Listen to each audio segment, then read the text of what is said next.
Kafka, c'est un auteur qui a beaucoup inspiré de nombreux auteurs de bande dessinée, que ce soit des adaptations, des citations ou même de l'inspiration. On parlait de Marc-Antoine Mathieu et son personnage phare, Julius Corentin Akefak. En fait, Akefak, c'est Kafka, c'était à l'envers. Et parmi toutes ces adaptations, celle qui m'a le plus interpellé, c'est celle d'Olivier Desprez. Olivier Desprez qui a fait une adaptation donc, en gravure sur bois de 230 pages.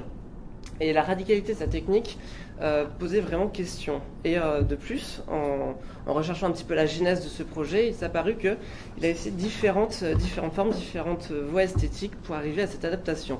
C'est-à-dire qu'il ne s'est pas posé seulement la question de retranscrire une trame narrative, la trame narrative du château en bande dessinée, mais il s'est aussi posé la question de comment essayer de faire transparaître le style de l'écriture de Kafka à travers le style de dessin. Donc en fait, je vais comparer deux adaptations. Une première qui a été finalement abandonnée, mais qui est radicalement différente de la seconde en gravure sur bois. Donc voilà, très rapidement, Olivier Desprez, c'est un auteur donc, qui a participé à l'émergence de ce qu'on appelle assez mal proprement la bande dessinée d'auteur dans les années 90, et qui était belge, donc qui a créé Frigo Revue en 92, Fréon en 94, et qui a donné au final Frémoc en 2002, qui était la fusion en fait des structures éditoriales Amok et Frion. Mais au sein de tous ces auteurs-là, toute cette génération d'auteurs, c'était le seul qui était vraiment imprégné de théorie de l'esthétique. Il a écrit beaucoup d'articles et notamment beaucoup travaillé avec Ian Battens. Ah oui, je dirais souvent peut-être Desprez, mais c'est Desprez qu'il faut dire. Pendant des années, j'ai dit Desprez, mais... Je crois qu'il y avait clairement Desprez. Très bien. Alors, presque. Desprez. Bon, il faudra penser à Desprez alors quand je dirais de fausses prononciations. Donc voilà, cet auteur l'appelait un peu comme le chaman du Sarmon. On y reviendra plus tard, c'est pour ça que je vous dis ça. Donc très rapidement aussi pour situer l'histoire du château. Le château suit les aventures d'un personnage prénommé K qui va se battre pour entrer en interaction, en contact avec les autorités du village où il vient d'arriver afin d'officialiser son statut d'arpenteur. L'arpenteur qui est en fait le géomètre de l'époque. Mais finalement, le château où résident les fonctionnaires demeurera inaccessible. Donc, voilà. Donc pour adapter le château, Desprez a eu beaucoup de mal à trouver, comme il dit, la forme heureuse de ce livre. Il a commencé en 95 avec, c'était seulement 2 pages, où il reprenait les pages liminaires du château, donc l'arrivée de K au village. Donc là, on voit qu'il voyait à travers la vitre le café. Donc là, on voit qu'il joue beaucoup sur la transparence en fait de la sérigraphie. Donc, il y a des images qui sont relativement douces et les personnages sont un peu mystérieux, mais il y a quand même une atmosphère assez calme. Ensuite, c'est en 95, dans Frigobox 3, Frigobox qui était le fanzine édité par Fréon, que va commencer ce que j'appelle la première adaptation du château, qui va durer pendant 52 pages, qui sera découpée en chapitres et qu'il abandonnera par la suite. Après qu'il ait abandonné donc, cette première version, il réessayera de faire une adaptation qui, elle, sera très courte, qui sera prénommée Une rencontre. Donc il n'assumera pas vraiment cette reprise-là, mais c'est une façon de résumer en 3 pages en fait le château. On voit encore une fois qu'il reprend les premières pages, l'arrivée du personnage au château, dans le village, excusez-moi. Dans les années 2000, dans le magazine dont je ne prononcerai pas le nom, par difficulté, on voit qu'il reprend la gravure sur bois, c'est les premières planches avec lesquelles il a trouvé cette technique. Et ce qui donnera finalement, ça c'est la matrice du château de Kafka publié en 2003. Il faut aussi dire que le château de Kafka, en 2003, c'est son tout premier livre. C'est-à-dire que même s'il a commencé à publier dans énormément de revues à l'époque, dans les années 90, c'est son premier ouvrage publié. Donc c'est pour dire l'importance qu'a eu ce livre pour lui. On verra qu'en fait, ça a été une façon pour lui, cette adaptation, de trouver aussi sa voix d'auteur, son style d'auteur. Donc il a repris continuellement cette première scène. Voilà, cette première scène. Et c'est pas justement une façon de répéter toujours la même chose, il dit que c'était quelque chose qui le retenait intensément. Je cite, « Je peux même dire que non seulement je me suis identifié au personnage central du roman, mais que, de plus, je me suis arrêté avec lui sur ce pont qu'il franchit avant d'arriver au village. Il y a là la description d'une contemplation qui est extrêmement hypnotique. K lève la tête et regarde le vide. Souvent, je me demande si le travail de gestation et de création du livre, qui a duré vraiment très longtemps, une 8aine d'années, n'est pas lié à cet état d'hypnose, dans lequel cette contemplation romanesque et métaphysique m'a plongé.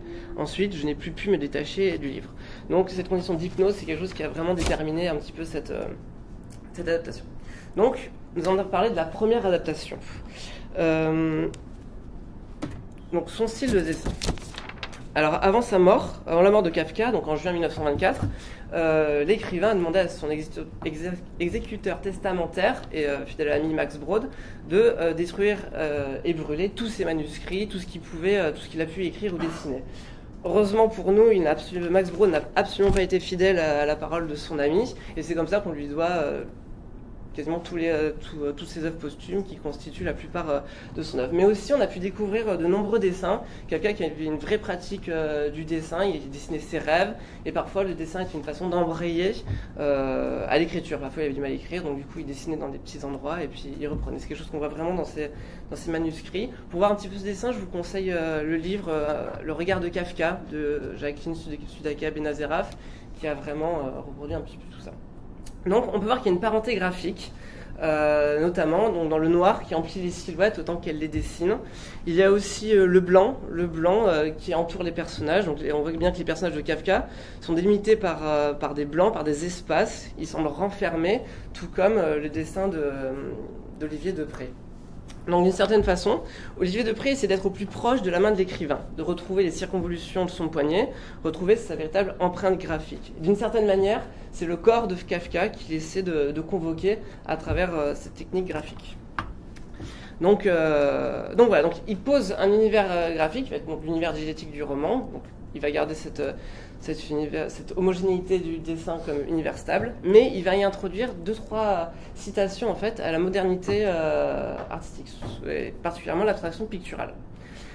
Et déjà ça se déclenche par exemple à cette scène où à un moment du récit, K rentre dans une maison où il est très très fatigué, et là on perd totalement la notion d'espace. On voit bien que les frontières sont gommées, on ne les voit plus, on est dans un espace irréel qui n'est plus limite. Aussi, les volutes de fumée blanche, qui contrastent beaucoup avec le noir, permettent aussi de distinguer ces personnages très droits, très raides, qui sont, eux, des citations très directes à l'abstraction picturale. Donc là, on voit bien la forme de la femme de Malevich, la femme au râteau, qui est une série de peintures qu'il a fait aussi avec les sportifs, où il divisait les personnages selon un axe de symétrie. On retrouve aussi les compositions de Mondrian après. Vous voyez là au début, on a vraiment les figures en deux qui commencent à se désorganiser, et puis on retrouve certaines formes de Mondrian. Et puis après un petit peu Delaunay dans la répétition de la forme par sa négativité. Donc tout ça, ça inscrit donc une rupture par rapport à l'esthétique graphique qu'on pourrait rapprocher un petit peu à ce que Freud décrit comme l'inquiétante étrangeté, qui est juste une rupture par rapport à la rationalité du quotidien. Mais c'est vraiment à partir du chapitre 3 que la BD va être complètement contaminée par la modernité, donc par la peinture abstraite. Donc là, on voit, c'est la toute première page, on voit que déjà Depré ne dessine que les visages de ses personnages. C'est-à-dire, d'une certaine façon, il abstrait les visages de leur corps, qui flottent dans l'espace. Puis, dans la dernière case, on voit bien que les personnages deviennent elles-mêmes des compositions abstraites. Après, donc les personnages continuent à être tout à fait abstraits. Donc il y a des conventions qui désignent qui est qui. Donc les bulles qui commencent en haut à gauche sont les personnages, le personnage de K, et à droite c'est Frida, qui est une amie, une personne qu'il rencontre pendant le récit.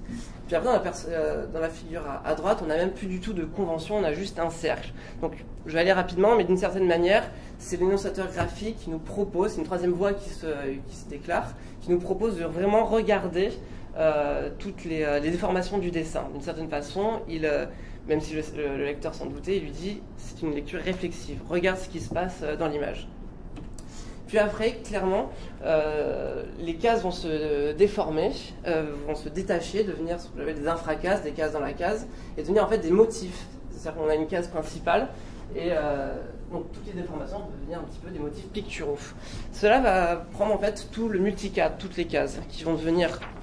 Et donc le multicade ne va plus être régi par une lecture, par une disposition de façon à ce que le lecteur puisse suivre le récit, mais bien pour des soucis de composition. On retrouve encore une fois des motifs de l'abstraction picturale. Donc là c'est une double page qu'on voit à gauche, et à droite donc des essais de Kupka, et encore une fois Mondrian est très présent.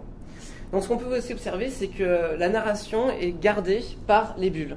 Les bulles restent les mêmes, on arrive à bien les lire, et c'est vrai, il y a une une dichotomie entre on va rester là-dessus, une dichotomie entre le récit proprement dit, la trame narrative et le dessin. Donc, la dualité se joue donc entre la part textuelle qui préserve la linéarité du roman et la part graphique envahissante qui impacte l'œil et oriente le récit dans une conscience de la modernité qui devient centrale dans la lecture.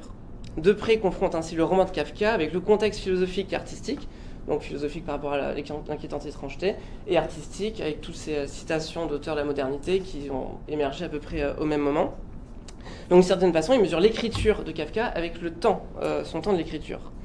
Mais de plus, en citant le contexte d'écriture du roman, Olivier Depré reprend des motifs à partir desquels l'image dans l'histoire de l'art, donc de la peinture particulièrement, s'est soustraite des conventions de représentation pour aller vers des formes abstraites.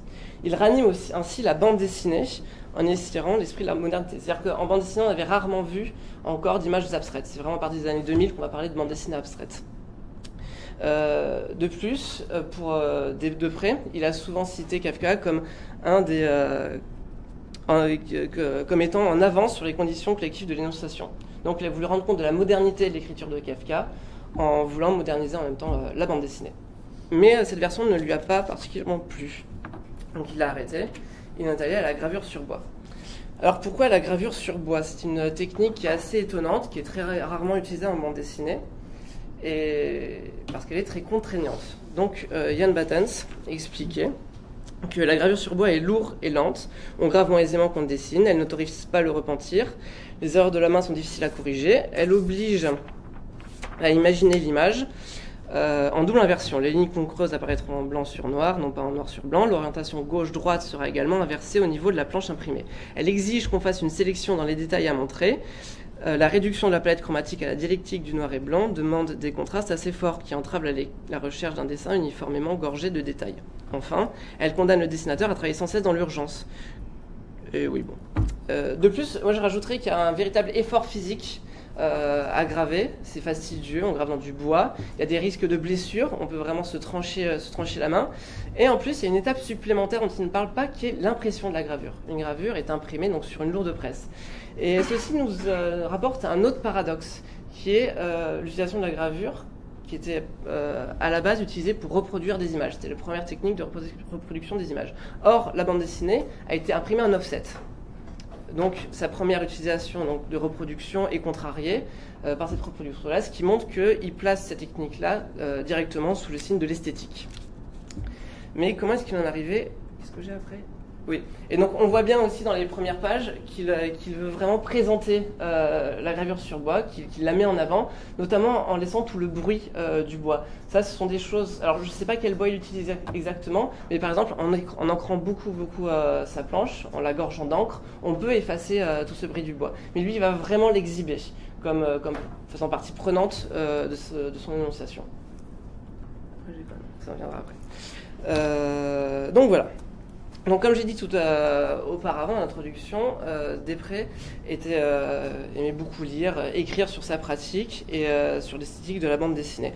Dans un article publié dans Images and Narrative, donc le regard comme projet intersémiotique, une approche théorique, l'auteur montre comment il travaille à la fois avec son intellect et avec sa main, comment les deux se lient pour trouver le processus esthétique avec lequel il dessine ses albums. Et en lisant différents textes, et en revenant encore une fois à cette scène hypnotique de K, donc qui est devant qui traverse le pont avant l'arrivée du village, il notait que ce qu'il trouvait étonnant, c'est que Kafka a nommé le château, mais en parlant de sa disparition. Il le nommait en fait en disant qu'on n'arrivait pas à le voir parce que la brume le cachait, etc. Et donc Depré en retirait que chaque phrase qui s'écrit procède par l'effacement de l'objet perçu, un peu comme si regarder consistait essentiellement en un acte de retrait. Et c'est là que surgit en fait l'analogie avec la gravure. Quand on grave, on creuse, et donc on fait voir par un prélèvement de matière. Donc il trouve une analogie entre le style, en tout cas de ces premières pages, entre le style d'écriture de Kafka dans ses premières pages, et la technique de la gravure sur bois. Mais plus encore, oui. Donc oui, comme ça, Depré dévoile le style de l'auteur par le truchement de son esthétique et de sa technique. Mais plus encore, ça permettait de rapprocher un courant artistique dont Kafka était beaucoup plus proche que la modernité, que l'abstraction picturale, qui est l'expressionnisme allemand. Il a été très proche d'artistes comme Alfred Kubin. Il a même failli quitter Prague pour Berlin, où l'expressionnisme était plus fort. Et Jacqueline Suleka Benazeraf concluait par « Des dates et des repères montrent que même si les rencontres de Kafka n'ont pas forcément eu lieu là où on voudrait les voir, celui-ci n'en baigne pas moins dans un système de représentation. Son graphisme, ses thèmes, sa technique, son espace de représentation appartiennent à ce mouvement pluriel et hétérogène qu'a été l'expressionnisme. » Donc très rapidement, l'expressionnisme, c'est un mouvement artistique du début du XXe siècle qui a touché beaucoup d'arts, mais principalement les arts visuels, donc beaucoup le cinéma et la peinture, qui a éclos donc, en Allemagne, principalement après la Première Guerre mondiale. Donc ce sont des représentations qui sont souvent violentes, marquées par l'empreinte de la Première Guerre mondiale. Et souvent les décors, le style graphique était emprunté, était déformé par les impressions du personnage, par les expressions. Aussi pour David Berona, cette période marque la renaissance de la gravure sur bois comme moyen d'expression artistique, spécialement chez les expressionnistes allemands. À la fin du XIXe siècle, la gravure sur bois avec l'agressivité de ces images en noir et blanc jouissait d'un regain d'intérêt chez les artistes occidentaux qui s'intéressaient aux maladies sociales d'une culture technologique de plus en plus déshumanisée. Donc là, vraiment, il avait une sorte de complétude avec cette gravure sur bois, qui va se retrouver vraiment dans les images qu'il va produire pour cette adaptation du château.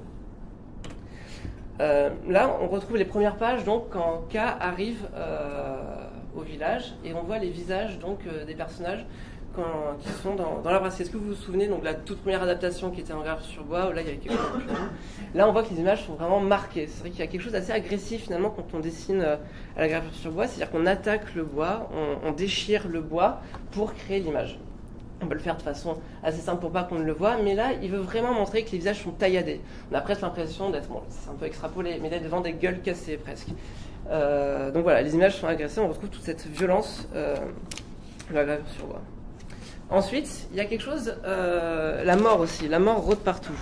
Par exemple, ce personnage qu'on retrouve en haut,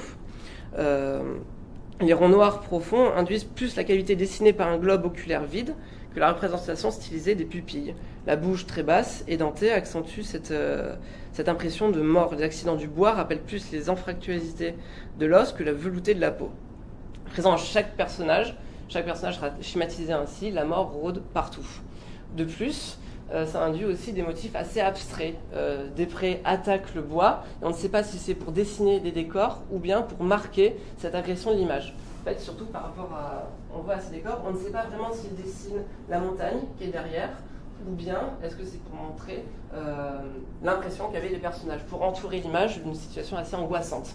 C'est quelque chose, cette technique-là, donc c'est une scène qui se passe en extérieur, mais c'est aussi des choses qu'on retrouvera dans des scènes d'intérieur. Oui, en plus, ce contraste très net entre le noir et blanc, qui n'est pas toujours subordonné à des rapports édictés qui reproduira par la suite, propose des images assez abstraites. Par exemple, là, en fait, on a des maisons, et les toits sont tantôt blancs, tantôt noirs, ainsi que les façades aussi. Donc, il perd le lecteur, tout comme, finalement, K sera un peu perdu dans ce visage, qui sera très anxiogène. Et du coup, on en vient à l'architecture. Donc, l'architecture, la présentation de l'architecture sera très importante dans l'expressionnisme. Donc là, on voit une toile assez célèbre. Et on voit bien qu'aux lignes droites et parallèles des villes modernes, donc vont venir se confronter les immeubles mouvants et grouillants des peintures expressionnistes. La projection de la subjectivité des artistes déforme la réalité et a atteint la représentation des bâtiments. Donc on trouve encore le contraste très fort entre des noirs et des scènes beaucoup plus claires. Les bâtiments sont complètement désordonnés, montrant une sorte d'attitude d'angoisse. C'est quelque chose qui sera aussi beaucoup utilisé par Franz Masereel, qui est un des premiers à faire donc, des romans graphiques. On parlait des graphic novels. Et donc là, dans deux scènes de deux livres différents, le personnage est complètement ivre et on voit bien que son ébriété en fait, se retrouve un petit peu dans les bâtiments qui sont complètement désordonnés. Oui, il y a donc le cabinet du docteur Calibari où en fait toutes les architectures sont complètement impossibles, jusqu'aux barreaux de chaises, barreaux de fenêtres, on perd toute rationalité. Tout ça, ça introduit ça introduit donc le fantastique dans lequel K, l'arpenteur, sera introduit dans le village. Donc là, on retrouve ces architectures complètement débordantes, complètement hautes, spectaculaires, qui sont angoissantes et qui tournent. Donc là, les maisons sont très hautes, on ne voit même plus les portes. Mais surtout, ce qui est frappant, c'est de voir l'évolution de l'architecture, voir comment l'architecture va envahir et devenir menaçante, et montrer finalement tout l'aspect anxiogène que peut avoir le village pour K. Donc là, c'est encore une fois l'arrivée de K au village. On voit que les maisons sont assez disséminées, sont plutôt lourdes, relativement calmes. En fait, c'est plutôt agréable. On a l'impression d'un village plutôt chouette. Une petite balade campagnarde. Mais si on prend une des dernières représentations du village, donc ça c'est vraiment la dernière scène, les maisons ont complètement changé. Elles sont déjà noires, et puis les portes sont à peine dessinées. On a l'impression presque de têtes de mort en fait. Elles sont angoissantes. Elles entourent le personnage, et elles envahissent de noir toute cette anxiété qui pouvait y avoir. De plus, elles vont devenir complètement labyrinthiques. Ces bâtiments vont finalement, cette représentation des bâtiments va montrer les périples de Kai, qui n'arrivera pas à retrouver les personnes, en tout cas les hauts dignitaires qui cherchent. Il va se perdre lui-même dans tous ces membres-là. Et ces membres-là vont être donc repris par cette représentation du labyrinthe, qui est donc représenté dans les maisons, mais aussi dans des motifs typiquement labyrinthiques, d'une des dernières scènes qui est une scène de l'auberge, où là, il y a tous les choix qui se subdivisent et ils se retrouvent complètement perdus dans ce labyrinthe. Donc, cette perdition mentale, finalement, est figurée par tous ces bâtiments et la déformation qu'ils induisent. Donc, alors ça, ce sont d'autres images. Donc, pour conclure, en fait, avec cette technique de la gravure sur bois, finalement, Olivier Depré, qui a été formé à l'atelier gravure, a dit que c'est à partir de ce moment-là qu'il s'est vraiment senti graveur, qu'il a trouvé une esthétique à travers laquelle il était très proche, il sentit bien dedans. Donc il reprendra cette esthétique-là, même quand il reprendra, quand il réutilisera des peintres de la modernité, comme Malevich. Donc ça, faut dire que le travail d'adaptation pour Depré, ça a été autant une voie, un moyen de trouver, de se confronter à l'écriture de Kafka, retraduire tout ce qu'elle pouvait dire, mais aussi trouver sa propre expression à lui. Et c'était en fait se chercher tout en cherchant l'écriture de Kafka. Voilà. Merci.